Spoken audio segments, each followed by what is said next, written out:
gives a fuck about an Oxford comma? By Great 78. Who gives a fuck about an Oxford comma? I've seen those English dramas too. They're cruel. So if there's any other way to spell the word, it's fine with me. With me. Chapter 6. Muzzle. Draco. September 1998. Hogwarts School of Witchcraft and Wizardry. It had not been hard to convince the new headmistress Minerva McGonagall to create an 8th-year dormitory for the returning students during the rebuilding process. A simple letter from Narcissa pointing out that Draco's presence in the Slytherin dormitory might not be well received had been persuasive.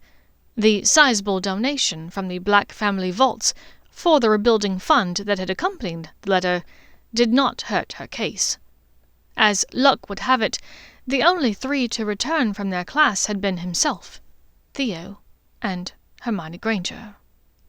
That first night, the 3 of them had been cordial as they discussed their expectations for the year.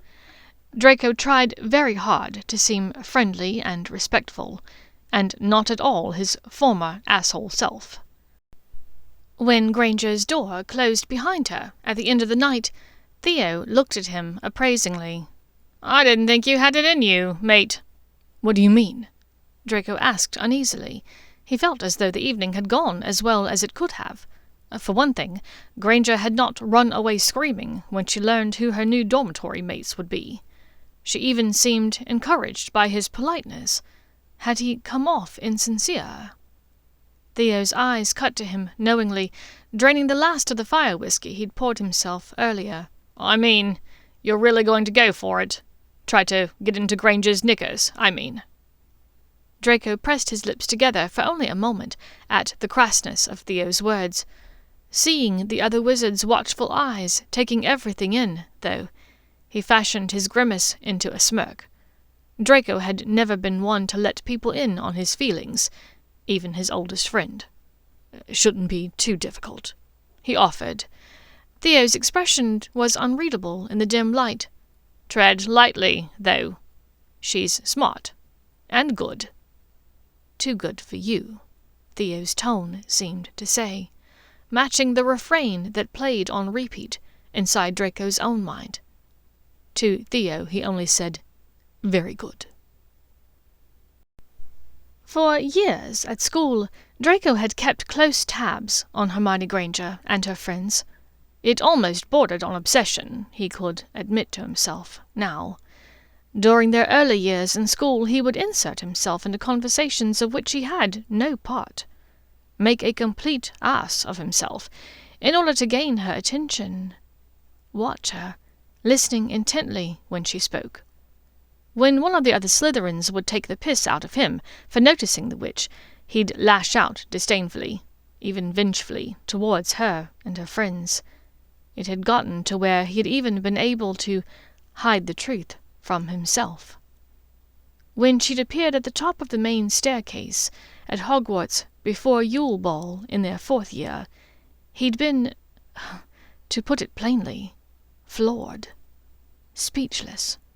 Draco Malfoy, who prided himself on being able to cut anyone down with words, simply could not come up with anything to say, good or bad.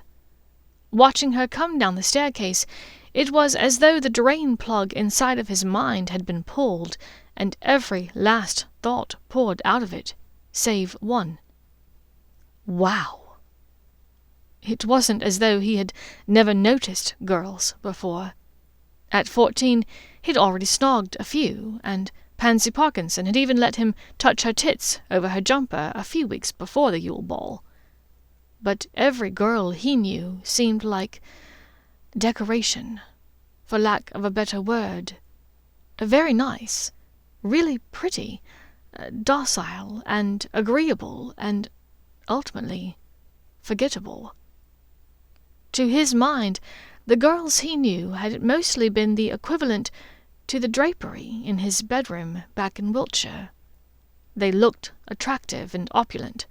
He might have missed them had they not been around. They were useful sometimes, and frankly got in the way at other times. With their luxuriant black velvet embroidered with tiny gold dragons, the drapes made him smile when he thought about them. But he truly didn't think about them that often, much like the girls around him. Mostly they were just there. And before that moment in the entrance hall, he'd simply thought of Granger as just another sodding Gryffindor, a swotty, know-it-all do-gooder who seemed to think that she was better than everyone else. But after that night of the Yule Ball, it became far more difficult to fit her into that box with all the other useless, doltish lions, or into that category with the drapery. For 2 years afterwards, he fought an internal battle with himself, and an external one with her at Hogwarts. Yet every time he insulted her, and she insulted him back, keeping up with him step for step. Each instance in which he tried to scratch out that lovely image of her on the staircase in his brain, he was reminded once again. Hermione Granger was not, and never would be, just drapery. She was not just there. She would never be ignored and pushed aside. Still, he tried. He called her a mudblood, even when it made his heart twinge with instant regret. He insulted her and her friends, ignoring the noxious pit in his stomach. But 3 years after that moment on the staircase, when Draco saw her brought into his drawing room by snatchers, he suddenly knew beyond any shred of doubt that Hermione Granger had been right all along. She was better than everyone else. She was smarter than everyone around her. Her tenacity and vivaciousness made her more beautiful than all of the other girls in their classes, even that night, scrawny and dirt-covered on the floor at his feet. She was more fierce and braver than anyone had any right to be when facing off against Bellatrix Lestrange. She was magical, not just for the magic she possessed, but for who she was. In that moment at the manor, he wanted to protect her, to be protected by her. He wanted to wrap her in his arms, to prevent anyone else from getting close to her. He wanted to stand between her and any harm that could befall her. He wanted to stand with his back against hers, and together fight off every aggressor around them. He wanted all of it, but mostly he wanted it with her. He longed to take her away from there. He wished to bathe her in lavender-scented water, rub her with the finest oils that his galleons could buy. He longed to pamper her and feed her luscious delicacies. He was suddenly drunk with the desire to snog her senseless, to touch her hair. He wanted her to insult someone in defense of him, to see her copper eyes burn for him. He wanted to hear her voice say his name, Draco. He was a rambling horde of desires. He'd never really been able to come up with a reason for why he watched her. But after seeing the witch stay strong at what should have been her lowest moment that night at the manor, he suddenly knew why. It was because she was magnificent. In the weeks that followed, her and the other Gryffindors escaped from the manor. Draco found himself ruminating upon Granger quite often. After his encounter with her at the trial in that holding room, his thoughts rarely left her. Having spent years watching Hermione Granger through the lens of competition and feigned malice, Draco found that he knew a lot about the witch. She was smart, that was a given. She was certainly book-smart, though her tricks with the Skeeter Witch and the Edgecombe girl years ago showed that she could reason with extreme cunning as well, to highly effective ends. Granger had good instincts. He'd seen that from year one, when he'd snuck out to see Potter and the Weasel caught out of bed after curfew for the supposed duel to which he himself had challenged Potter. He'd found the two wizards and Neville in the Charms corridor, of all places, and to Draco's surprise, they'd been with Granger, who told the moronic Gryffindor wizards outright that it had all been a trick. She'd been right then, and right about him getting on the Quidditch team in second year, because of his father's bribery. He and Nott had both tried out, both caught the snitch 3 times in tryouts, only Nott hadn't fumbled it around nearly as much as he did. But Nott's father didn't buy the entire lot of them new Nimbus 2001s. She'd seen through Trelawney, Umbridge, and Snape for all of their bullshittery. And in their 3rd year, when she had slapped him with an open palm, she'd been right about him being foul and evil.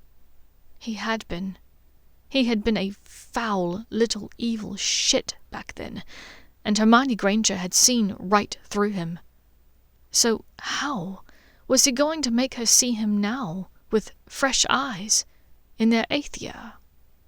She had no reason to trust him, as all evidence up until this moment had pointed to him being a world-class asshole, and a prat to boot. Gods, if Draco could go back in time and knock some sense into his younger self. "Wait until my father hears about this." It was a phrase he'd said so many times. Well, fat lot of good his father could do him now, from a cell in Azkaban. He shook his head. He had no idea how to make someone forget the past without a spell. His only option was to make the present as perfect as possible for her, so that perhaps one day in the future she might look up and suddenly see him as he was today, not the pointy little shit he'd been back then. That first night in the dormitory, after closing the door to his own small bedroom, he dug out a quill and parchment and began a list. Granger plan. Show an interest in her books. Make her cat like you. Compliment her. Looks, intellect. Look her in the eyes when she comes into the room. Maintain eye contact so that she can see that you are not a threat. Talk about things she does. Make her realize that you are paying attention to her. Gift ideas. Sweets, flowers, quill. Learn how Granger takes her tea. Learn how to make tea. Ask Tiffy how to cook. Do not ask her to proof essays.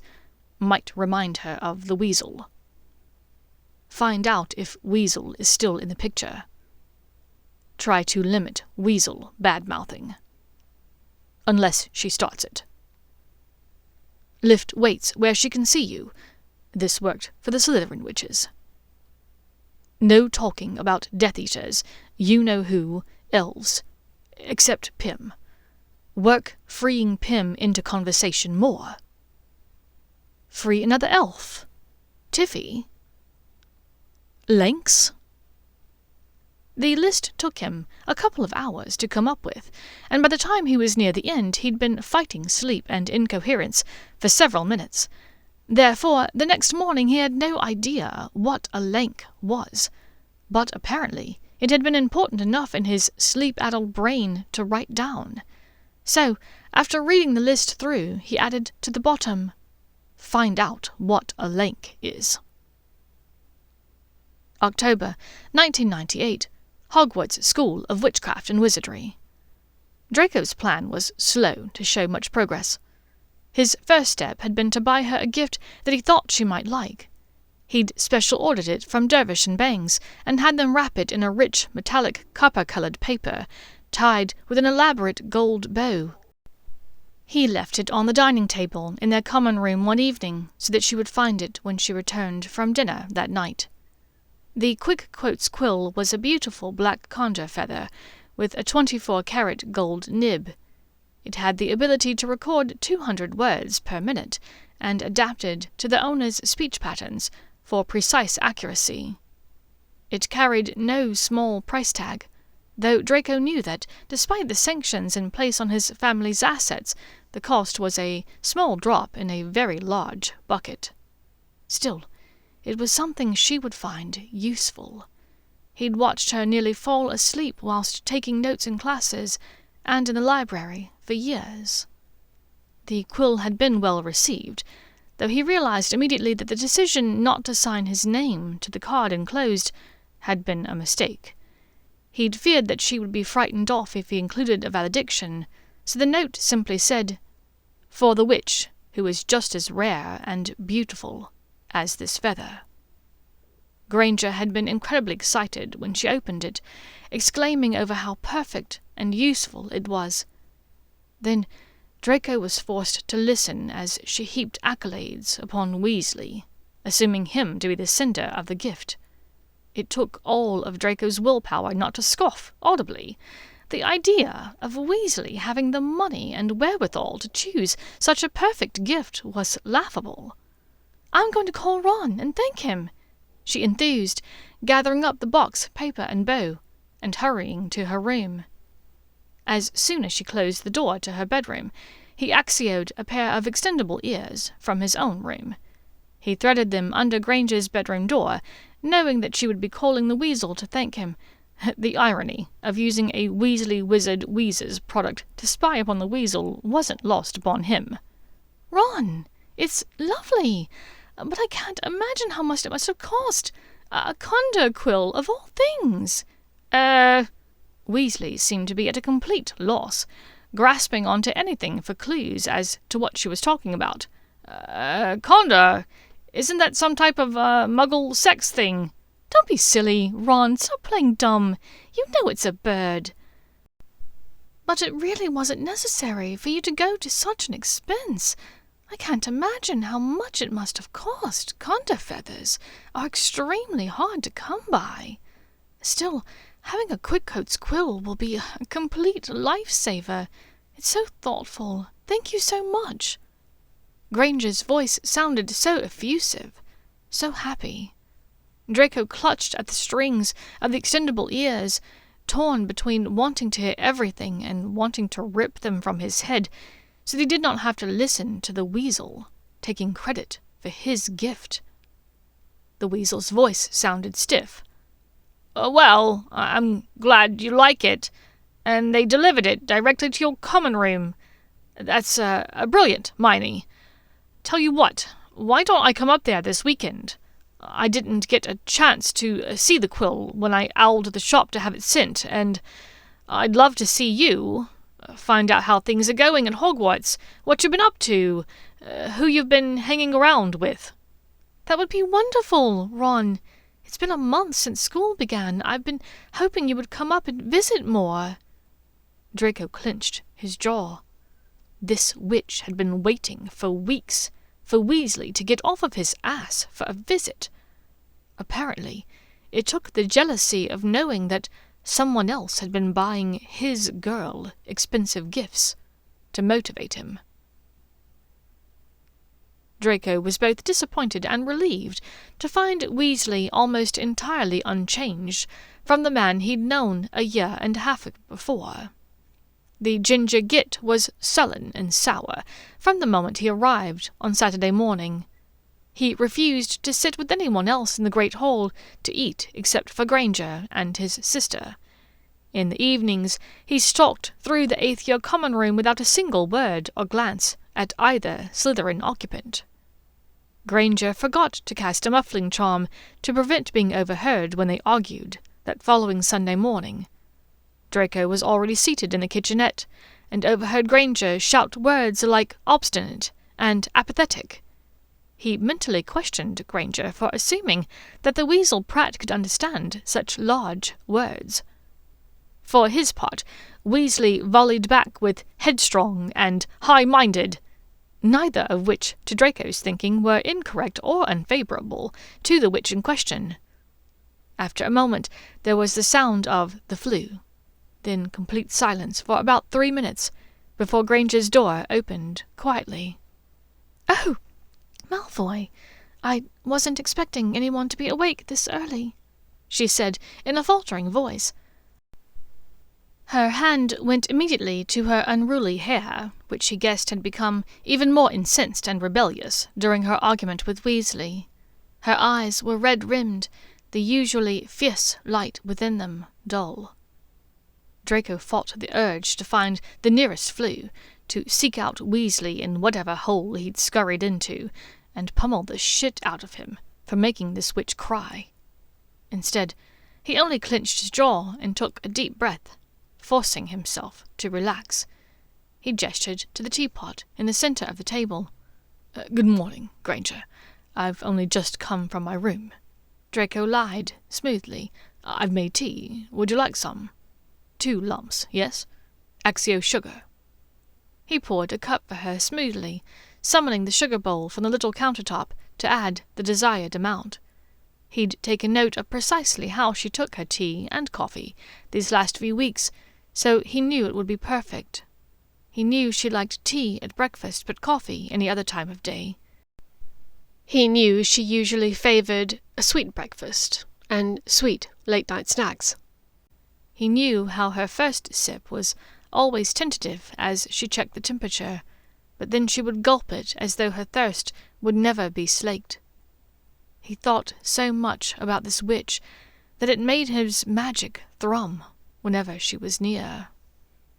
As the sugar bowl landed, he performed a subtle, non-verbal refilling charm on his own cup, so that it would not be obvious to her that he'd been there the entire time, overhearing her and Weasley's argument. Granger stood mute for several seconds, clearly torn between going back to bed and joining him. Draco held his breath, waiting for her decision, and internally cheered when she padded over to the table, dropping in a decidedly unladylike fashion into her usual seat. He spooned 2 sugars into her cup, poured the tea, and stirred, careful not to allow his spoon to touch the sides of the cup. He noticed that she watched his movements with a close eye, but she did not say a word to interrupt the process. "Will Weasley be gracing us with his presence for breakfast this morning? How does he take his tea?" Draco asked magnanimously. Hermione grimaced, her eyes downcast and ponderous. No. Ron had to go back early for training." "On a Sunday?" Draco raised one eyebrow, feigning being impressed. My, he certainly does seem devoted to his career." She hummed noncommittally. Very devoted," she echoed. "Do you plan to join him in the Department of Magical Law Enforcement when you're done here?" he asked conversationally. She gave him a wry grin. "I think I've hunted down enough evil in my life. I got my fill of dealing with dark wizards last year." He gave a half-hearted laugh, knowing that until a short time ago he had been one of those dark wizards. Then he asked another question, and he could tell immediately that it was the wrong one. "What does Weasley want you to do once you're finished with Hogwarts?" Why the hell would it matter what Ronald Weasley or any other man has to say about what I do with my life? I didn't mean... Let's just change the subject, Malfoy. She slumped in her chair, fuming. He was unsure where in this lava pit he could step safely, but he tried another path anyway. I assume you thanked Weasley properly for his extravagant gift?" Draco asked, working hard to keep the edge from his voice. Yes." She straightened up straighter now and smiled. "He was glad that I liked it so much. I'm sure it took a lot of his savings, and it's an incredibly sweet gesture. I really didn't deserve—" "Stop," Draco said quietly. She startled, rousing from her self-deprecation. She looked at him in confusion. What? His eyes flashed up at her, holding her gaze. Stop telling me what you don't deserve, Granger. You deserve everything you get. She inhaled quickly, the spark of challenge igniting in her eyes so fast that it nearly took his breath away. So, are you telling me that I got what I deserved? That night at your manor? He was stricken. He'd not meant that at all. Gods, no, Then what did you mean, Malfoy? She asked, wavering between anger and genuine befuddlement. He shook his head vehemently. I only meant you deserve nothing but nice things. Good people in your life. You deserve happiness, Granger. She was silent for a long moment. Finally she said quietly, Thank you, Malfoy. It's Draco, he answered quietly. They stared at each other in perfect silence for several seconds. Her eyes were warm pools of copper that he tried not to lose himself in. Granger, he began, but his words were interrupted by Theo and Genevieve Calabrese, entering the common room from Theo's bedroom, giggling about something that had happened the night before in Hogsmeade Village. Genevieve wore only knickers and one of Theo's jumpers, inside out. Theo had pulled on a pair of black joggers. Morning, you two! Gods, I'm famished! Eggs all around? Gordy? Theo began bustling about the tiny kitchenette, banging pans onto the hob and using his wand to light the flame. A young elf wearing a Hogwarts tea towel appeared with a tray that held eggs, raw bacon, and a loaf of bread. Gordy can make the breakfast, sir. The elf piped up, but Theo was already taking the tray from him. No need, young Gordy. It's your day off. Theo trilled.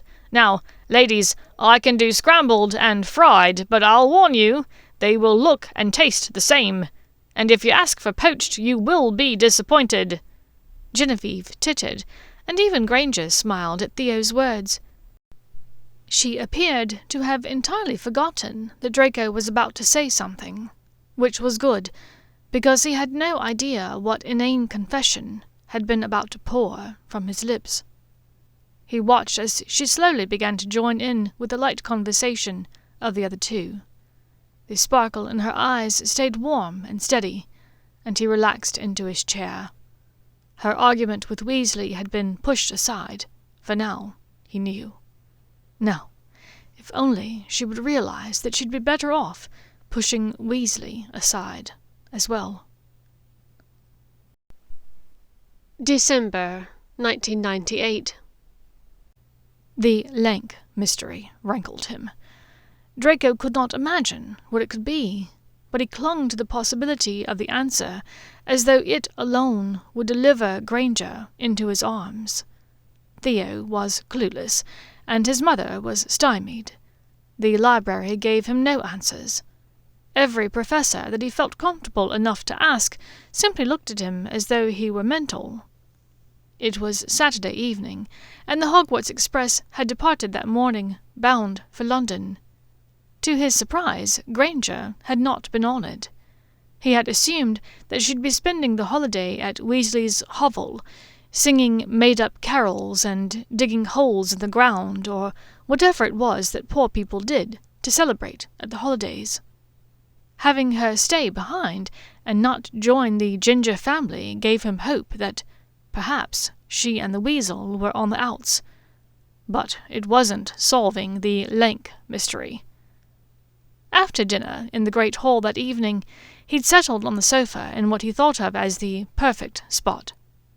When Granger left the door to her room open and lay down on her bed to read, as she often did in the evenings, this spot afforded him a view of most of the lower half of her body lying on the bed.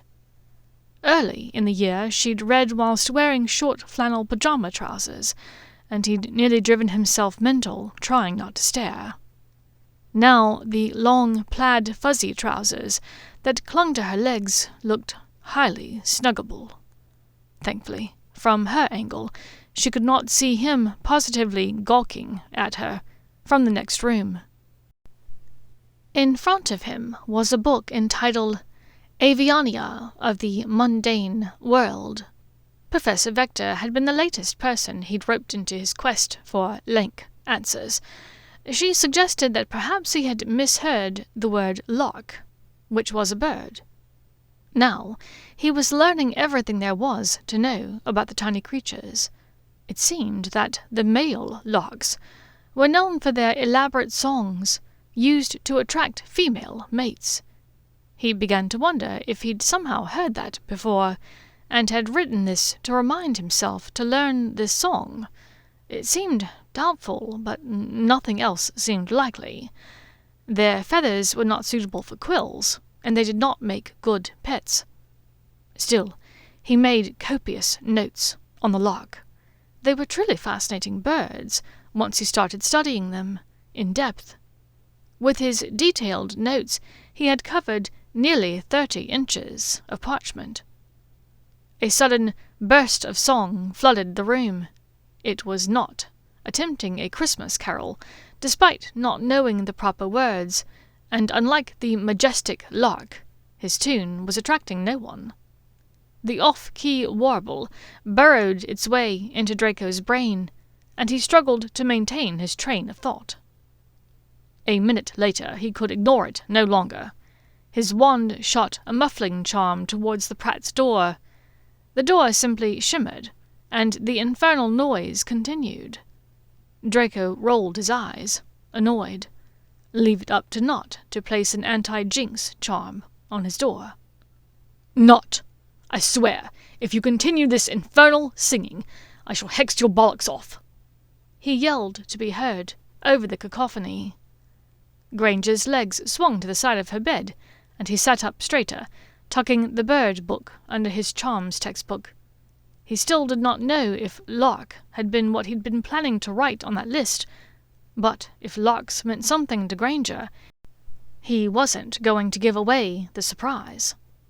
The singing from Theo's room intensified. "I mean it, Not," he called. "Clear off. You'll be singing falsetto if you keep it up." Hermione came into the living room. "What's going on?" Draco's eyes were drawn to her like a magnet. Her tousled hair and warm, sleepy eyes were like an invitation, only he knew it wasn't meant for him. He blinked, then realized he'd been gritting his teeth in an effort not to quite literally pant in her direction. Because he passed by her doorway quite often, he knew that her room always smelled faintly of gardenias and cherries. When she entered the common room, she brought the intoxicating scent with her. His voice finally found the proper gear. "Not has been reading Muggle literature again. Apparently we are not in the proper holiday spirit unless we are singing about figgy pudding and hoisting a lame orphan child upon our shoulders as we do it. Can you flu call Potter to see if he's available?" Granger only rolled her eyes, and Draco thought he saw the hint of a smile on her face. Going to knock on Theo's door, she called, "Theo?" Whatever expectations he'd had when Theo opened the door, this exceeded all of them. He appeared to be transfigured into a cross between St. Nicholas and a man-sized Krupp with a pelt and curved antlers. Granger's body language from behind indicated that she was just as lost as he was. Draco moved closer to her without realizing he did so. It was as though her heady fragrance was luring him to her. "Theo, can you tell me what's going on?" Granger asked. Theo gave her an inane answer as he fought with a small conifer that seemed to be growing from inside of his red overcoat. Theo and Granger went back and forth for a moment, and Draco drew closer. Before he knew it, he was nearly brushing her shoulder. Her scent was decadent, the potent gardenia mixing with the stimulating perfume of something that was unmistakably Granger. He stifled a groan as he looked down to realize that the top button of her pajama blouse was unbuttoned and had fallen open from where she'd been lying down, revealing the scalloped edge of a periwinkle lace, covering the creamy swell of her breast. Theo said something about accidents, and Draco looked up to find the other wizard's eyes following the same trajectory as his own, directly to Granger's chest. "Never mind all that!" he fairly yelled, causing the witch to startle in front of him. Draco took a calming breath to rein in his jealousy. Logically, he reminded himself that he had no more right to stare down the front of Granger's pyjama shirt than Theo did. But he was damned if he was going to stand there and let it happen. He swallowed and dragged his eyes back to Theo.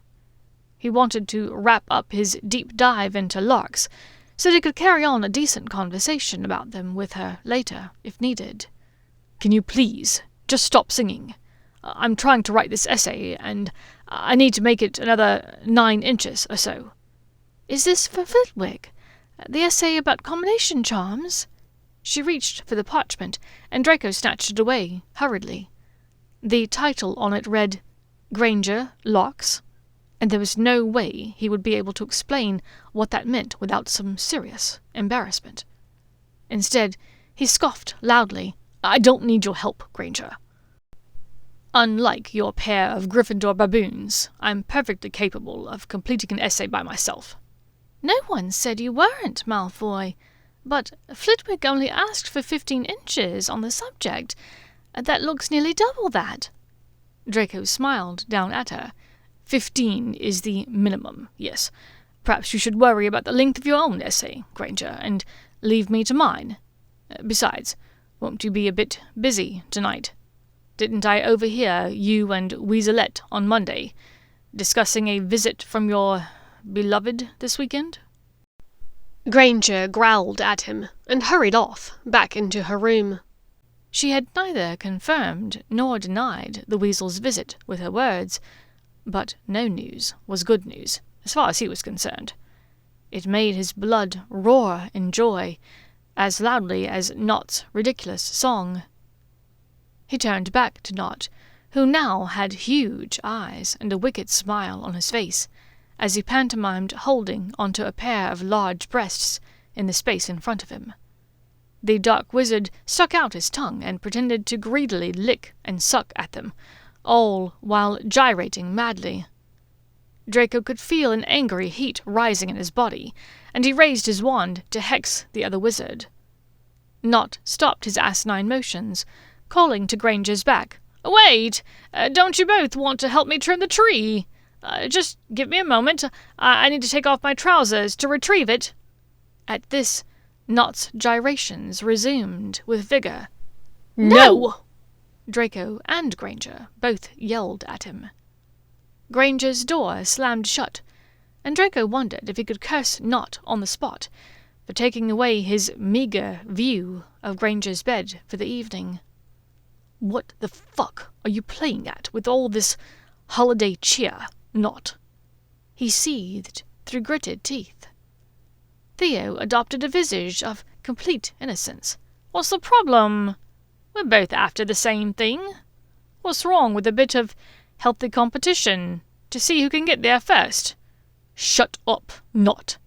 I have no plans to compete with you, nor am I after that," Draco answered sullenly, returning to the viewless sofa. He dropped morosely back down onto the sofa to resume his lark study. Theo vanished the ridiculous ensemble, leaving him starkers. He smiled widely at Draco, the picture of jovial innocence. "You can't expect to keep her all to yourself, mate. You know we're both seekers at heart, and Daddy Lucius isn't here to help you this time. Besides, I'm fairly certain that Granger has no need for 7 brand new Nimbus 2001 brooms anyway." Draco's eye twitched with his effort to maintain his calm reserve. "Just leave her alone, Not. You don't deserve her any more than I do." Theo smiled broadly. "It's got nothing to do with deserving her. If I win that prize, it'll be in pride of place in my collection, to be sure. But you know, as well as I do, that neither of us are keeping her around. When it comes down to it, neither Tiberius nor Lucius will allow a courtship with a muggle-born, much less a marriage. Let's just agree to take what we can get and move on. Did I, or did I not tell you to shut up, Nut? Get your face and your dick out of our common room, Draco bit out, cutting his eyes once more to Granger's door. Theo chuckled knowingly, glancing down at his personal endowment. Worried she might see the goods and swan dive into my bed. No, I'm worried if you keep parading that tiny little thing around, you might have it hexed off, or simply misplace it. Draco laughed. Ouch! Low blow, Drake. Theo summoned a robe and came to sit on the sofa next to his fellow Slytherin. Listen, mate, I know you got a little, I don't know, thing about Granger. I have no thing, he answered automatically. Draco, Draco, Draco, Theo sang, and Draco swallowed in annoyance, gnashing his teeth. Listen, we've all been there. You don't think I enjoyed the month of April in 6th year with those half-blood Patil twins? God, that was a sandwich I could have eaten for months. Draco fought the small grin that tried to overtake his face. You're an absolute bastard, Theodore Nott. Theo blinked guilelessly. I know. They didn't mind too much, though. Did you ever tell one about the other? Theo's smile grew wider. I didn't have to. They already knew. They confronted me together one weekend in Greenhouse 3. I cannot tell you how glorious that evening was. One on her knees between my legs, the other one sitting on my face. Draco groaned. Say less, he told the other wizard hurriedly, glancing once again at Granger's door. Draco, my point is this. Witches like Granger, they aren't for wizards like us.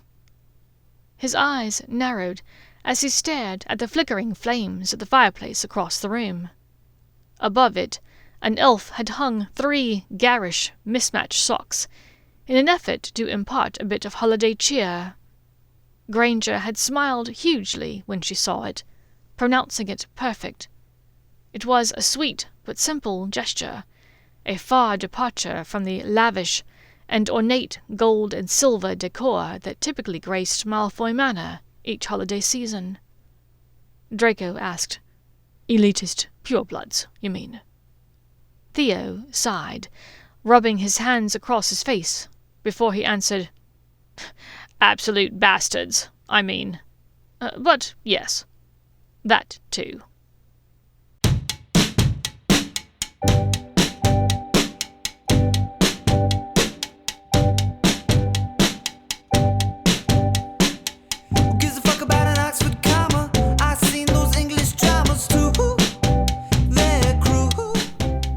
Thank you for listening to Who Gives a Fuck About an Oxford Comma by Great78.